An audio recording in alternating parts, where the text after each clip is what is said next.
narrow down your search on what part is leaking, watch our video, Leaking Inflatable Boats, Finding the Leak.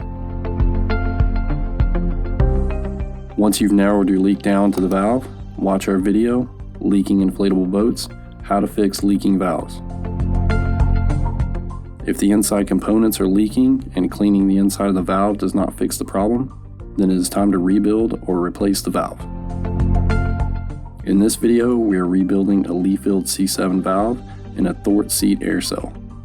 The process is exactly the same for rebuilding the D7 valve. However, the component kits are slightly different for each. Depending on which one you have, make sure to use the correct component kit for the valve that you have. Start by removing the male portion of the valve using the C7 D7 valve wrench provided in the repair kit. This is easiest with the air cell inflated to break the seal.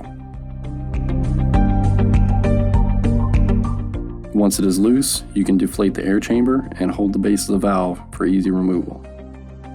Do not use pliers or anything rigid to hold the base of the valve because this can tear the material and damage the air cell. The base of the valve is sealed within the air cell and will be reused for the rebuild. If you're replacing the C7 valve with a new one instead of rebuilding it, at this point, wrap the threads in thread tape. Line up the base of the air cell and install the male end of the new valve. Hand tighten, inflate, then tighten again with your valve wrench, and spray with soapy water to check for leaks. Tighten the valve again if needed. For the rebuild, once you have the male portion removed, press the stem in and turn counterclockwise to lock in the open position. Turn it upside down, then using a pair of pliers, peel off the diaphragm from the valve stem and the stem and spring will come out. With your new components, place the spring over the valve stem and insert the stem into the valve. Press down and turn to lock in the open position.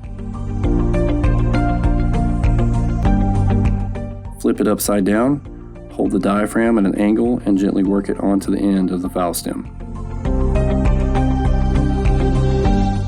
Once it is in place, test the valve stem by opening and closing it a couple times.